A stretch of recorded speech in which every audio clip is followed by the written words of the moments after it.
Uh, I think about religion a little bit like the way a woman who grows up hating the idea of marriage thinks about the institution of marriage. Okay, can you just imagine a woman who she's grown up and all her life she's hated the patriarchal institution of marriage. She says, I'm dead set against this institution, this thing called marriage. And then you know how the story runs. Maybe at some stage she goes away to university. Her eyes lock on some lovely person across the bar and she falls in love. And a few years later, she might even find herself marrying that guy. And as she walks down the aisle and suddenly partakes in this institution called marriage, you've got to ask the question, why is she doing it? Has she been brainwashed? Does she now believe in the institution of marriage? Would that be now a good way of describing what she's doing? Or, I tend to think what she's doing is not so much buying into the institution of marriage. She doesn't so much believe in marriage as she believes in him. And he has converted her to this thing called marriage. So if you can imagine that story about a woman, she's dead set against the institution, but she finds herself in the institution. And people from the outside say, you're married. And she now has to cope with a whole bunch of different ideas that she has had about marriage. And actually, as she's now up close and personal with marriage, she starts to see that some of her objections to marriage were indeed correct. But actually, the way that marriage presented itself to her, it was not a faithful expression of marriage. So let's imagine that one of her objections to marriage is, oh my goodness, like within the last kind of 100 years or so, women have not been able to hold property. It has to be held in their husband's name. Isn't that outrageous, right? And so you can understand how that kind of practice makes her dead against the institution of marriage. But now, as she comes face to face with the actuality of a living, breathing relationship with someone she loves, she realizes that that rule about not owning property, that had nothing to do with the essential kernel of marriage. So you see, one thing she did with her objection against marriage is she realized that actually the institution presented to her a false view of marriage. And as she's face to face with the reality of marriage, that objection falls away because she realizes that marriage isn't really like that. That's not part of the essence of marriage. Another thing that happens as she comes into this relationship called marriage is some of her previous objections she realizes were false. She should not have had those objections. So she might have thought of marriage as this irredeemably patriarchal institution.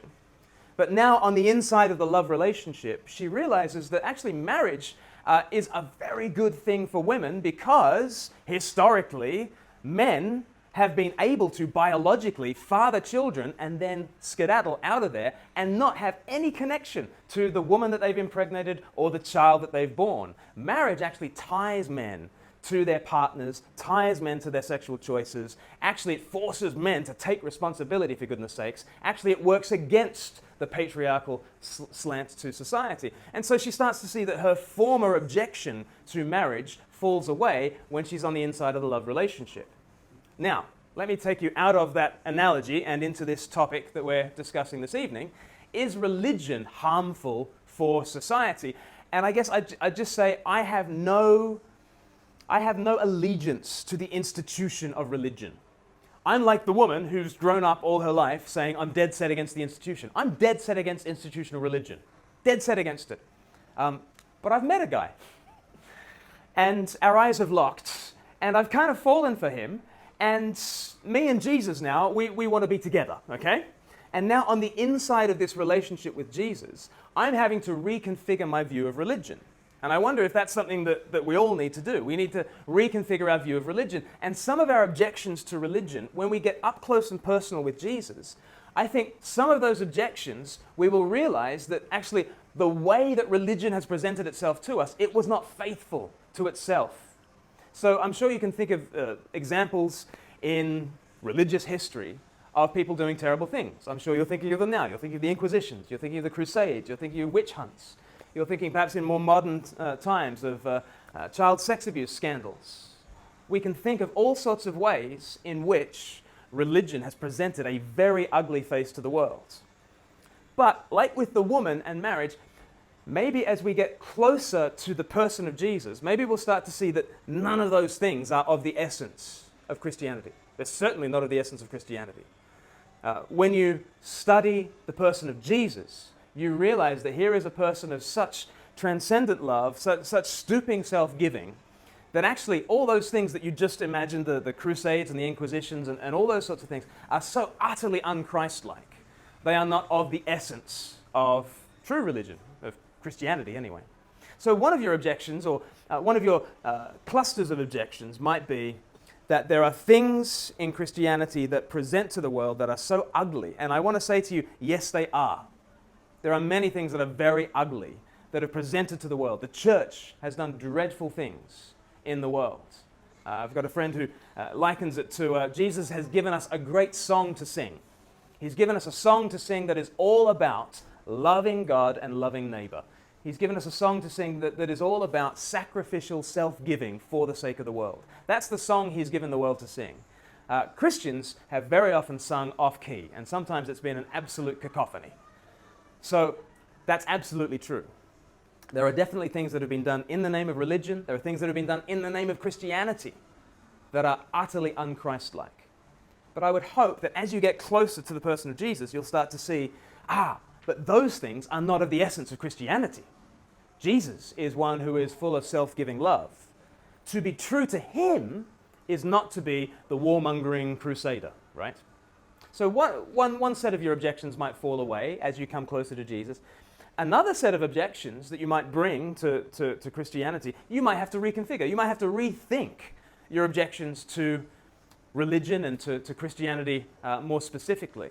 Because as you come and see and study the history of the people of Jesus down through the ages, I think what you'll see is a remarkable gift to the world. A remarkable gift to the world. Now again, you've got in mind the Crusades and the Inquisitions, and I understand that. But it seems to me that there needs to be no explanation for human beings doing terrible things in the world. There need be no explanation for that. That seems to be part and parcel of human nature. There is a tribalism that is hardwired to you and hardwired to me. So if you find a human institution like the church engaging in human practices that are abhorrent, in one sense, there need be no supernatural explanation for that. People are people, and people can really suck, okay? So the church has done terrible things. But what does require an explanation is how any group of people ever managed to buck that trend. How has there ever managed to be a group on earth that have actually resisted tribalism and loved their neighbor as their self? That seems to me to require a supernatural explanation. And actually the history of the church is really quite phenomenal. When you think of all the things that the church has contributed to the world, there's the birth of charities, hospitals, hospices, schools, universities, the modern scientific method, modern democracy, the development of modern secular politics and human rights and equality, all sorts of things that we take for granted, especially in the West, we take for granted so many of these things that are utterly non-obvious to the classical mind, right? Just even think about the belief that I reckon probably all of us in this room share a belief that human beings are utterly equal. We have an equality that goes deeper than any factor, any strength that you and I have, any amount of money that you and I have. Somehow, all of us in this room are equal. That sounds like a very religious belief, doesn't it? It's the kind of belief that would be absolutely nonsensical to an Aristotle or a Plato. You know, if you said to Aristotle or Plato, you know, this guy and this guy are equal, and Aristotle would say, well, okay, let's look at them. This guy is taller than that guy. This guy is stronger than that guy. This guy is richer than that guy. This guy is stronger than that guy. This guy has more economic value than this guy. This guy is nicer than that guy. In what sense are they equal? And you know, I think in the West, these days, we tend to say, oh no, but they are equal. No matter if this guy is an absolute scumbag, he has no economic value, he's an absolute weakling in this world. We tend to say, no, this guy and that guy, they're utterly equal. To the classical mind, they would just say, that is a nonsense. Equal in what sense? You're bringing this very strange religious view to bear. Because every examination scientifically of these two people, it does not convey to anybody that there is a sense of, you know, divine spark to any of these people. There is no sense of human equality. that can be discovered by scientifically examining two people. We take it as a faith claim. We take it on faith, don't we? That people are utterly equal. This has been a gift of Christianity to the world. Written on page 1 of the Bible is that men and women are equal, equally in God's image, and therefore worthy of all protection and provision. So this is just one example of so many different things that Christianity has gifted to the West. The classical world was not going to develop a sense of equality. That needed to come from somewhere else. And so we've got the sense of equality and human rights, and the birth of charities and hospitals and hospices and schools and universities and the modern scientific method, and on and on and on it goes. Christianity has done tremendous good in this world. Tremendous good. Alongside the bad. But it has done tremendous good. And to deny that it has done tremendous good is to lock yourself into a very dogmatic way of thinking. You've probably come across it in the four horsemen of the new atheism, you know, Daniel Dennett and Sam Harris and Richard Dawkins and who have I missed out? Hitchens, Christopher Hitchens. I'm about to give a quote by Christopher Hitchens. The four horsemen of the new atheist apocalypse are absolutely committed to saying, in Hitchens' words, that religion poisons everything. That was one of his great books. Religion poisons everything. I mean, Christopher Hitchens said that religion is a totalitarian belief. It is the wish to be a slave. It is the desire that there be an unalterable, unchallengeable, tyrannical authority who can convict you of thought crime while you are asleep, who can subject you to total surveillance around the clock every waking and sleeping minute of your life, before you're born, and even worse, and where the real fun begins, after you're dead. It's a celestial North Korea. Who wants this to be true? Who but a slave desires such a ghastly fate? We miss Christopher Hitchens, don't we? We miss him. He died a few years ago, but that kind of rhetoric is sorely missed in public discourse. But what really is striking about what Christopher Hitchens is saying there is he is dogmatically opposed to Christianity and can find no good in Christianity whatsoever. And you get it in people like Sam Harris as well, Letters to a Christian Nation, where he's utterly against all forms of religion in the world and can only see the negative in the world. And at that point, I just want to say to people like Sam Harris, I thought you were a scientist. I thought you wanted to look at evidence. Because we can do studies on whether religion does good or harm in the world. Let me give you an example of some evidence that you might want to weigh. In 2016, Harvard School of Public Health professor Tyler Vanderveel and a journalist, John Sinif, wrote a USA Today op-ed entitled "Religion May Be a Miracle Drug." The piece begins, okay, get this. If one could conceive of a single elixir to improve the physical and mental health of millions of Americans at no personal cost, what value would our society place on it? The authors go on to outline the mental and physical health benefits that are correlated with regular religious participation. For most Americans, that means going to church. Even to the extent of reducing mortality rates by 20 to 30% over a 15-year period. That's a miracle drug, right? If we discovered a drug that had those kind of effects, what would you pay for it? It's extraordinary. Research suggests that those who regularly attend services are more optimistic, have lower rates of depression, are less likely to commit suicide, have a greater purpose in life, are less likely to divorce, and are more self-controlled. More than that, they are more likely to vote, more likely to join societies, more likely to volunteer for charities, more likely to give money, will give greater amounts, will give blood. Blood's an interesting one, because you might think, well, if you're rich, then you can give away money and it doesn't matter. But we've all got roughly the same amount of blood, right? So you can't make that excuse. Christians give more blood than non-religious people. Religious people report that they are happy. Scientists say that spiritual beliefs are linked to a protective effect against depression. These are the facts. And what's interesting to me is that often you present these facts to scientists like Sam Harris, and they want to go over and tell a story about what religion did in the 1600s. And you're like, well, come on, let's be scientific about this. If you want to discuss whether religion has a positive benefit to society, let's look at the evidence. But I think we're not rational beings, are we, when it comes to these questions? We're not that interested in weighing the costs and the benefits and making some rational decision. We don't really work like that. We work the way that Christopher Hitchens knows that we work. We are heart-led creatures who don't want it to be true. And that's why we reject the evidence. And so let me just finish by at least painting you a picture so that you might want it to be true. I want your eyes to lock across the bar and to meet the man, Jesus, and to think to yourself, I'm dead against the institution, but maybe he could convert me, okay? Let me just, in the last few minutes, let me just paint a picture for you of Jesus. In the middle of John's Gospel, John's one of the biographies of Jesus, Matthew, Mark, Luke, and John.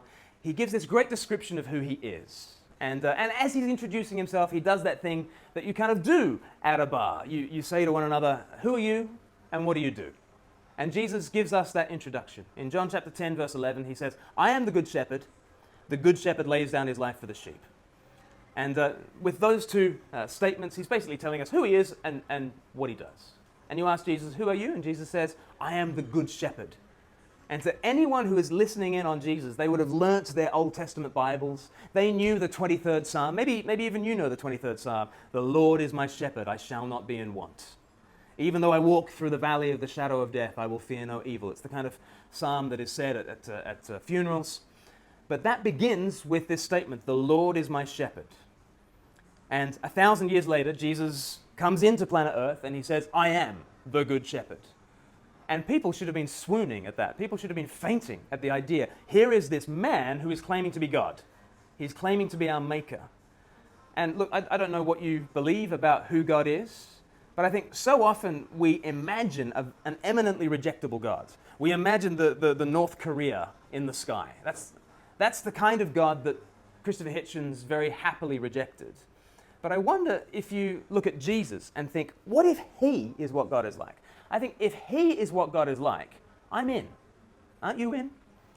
Here is this kind of God who would step down from heaven to earth to stoop and serve and suffer and bleed and die for us. And then on the night before he dies, he washes his disciples' feet as a kind of an image of all this self-giving sacrificial service. And then he says to his people, now that I've washed your feet, you go and wash others' feet. You know what he's saying? Now that I've loved you, go and pass it on in the world. And historically, that has been the case. Sure, we have not sung Jesus' song very well. We have sung off-key very often. But Jesus has given us a beautiful song to sing. He has given us this love, which he's committed to us, and we've tried to pass it on. Very imperfectly. But we have tried to pass on this love to the world, a love that gives of itself, a love that is sacrificial, a love that honors others as much as you honor yourself. Jesus gave us this song to sing, and then he died on that cross, opening his arms wide to the world, to give himself even for his enemies, and rises up again, and he has established the world's most diverse, largest, growing sociological phenomenon the world has ever seen. That's what Jesus has done. I wonder if your vision of religion and of God is a vision of a religion and of a God that is just very easily dismissible, very easily rejectable. I don't think Jesus is as easily rejectable as that. I think have a look at the Good Shepherd, because when Jesus says, I am the Good Shepherd, he then tells you how he's going to prove that he's the Good Shepherd. And it's a stunning thing, really. If I was to claim to you that I'm God, and you say, prove it, what should I do to prove it? Maybe you're thinking I should make the stars rearrange to spell a certain message, or I could make mountaintops to blow their top, or donkeys to tap dance and sing show tunes, or something. I should do something remarkable, shouldn't I? But Jesus, to prove that he's God, does the most extraordinary thing. I am the Good Shepherd. And people say, prove it, Jesus. And he says, all right, the Good Shepherd lays down his life for the sheep. That's pretty extraordinary, isn't it? I mean, a good shepherd shows up early and mends the fences. What kind of shepherd actually dies for his stinking sheep? Here is the kind of God I think you can believe in. And here's the kind of God who, in self-giving love, has birthed a movement that very imperfectly reflects his love in the world. But I think, even though it's a very imperfect reflection of his love, it is nonetheless a true reflection of his love. And I wonder whether some of the things that I've said today might make you reconsider this institution called Christianity. Because, of course, I'm not really calling you to an institution any more than the fact that the woman was getting married is because she loved the institution. She didn't love the institution. She loved him. And I just wonder if, when you look around at the world and when you start to see, yes, the person of Jesus and the people he has established have made a difference, I wonder whether that will make you just have a look at Jesus. And I think when you have a look at him, then all of a sudden you won't care so much about the institution, but you will care about him. And on the inside of a love relationship with him, I think things look very different.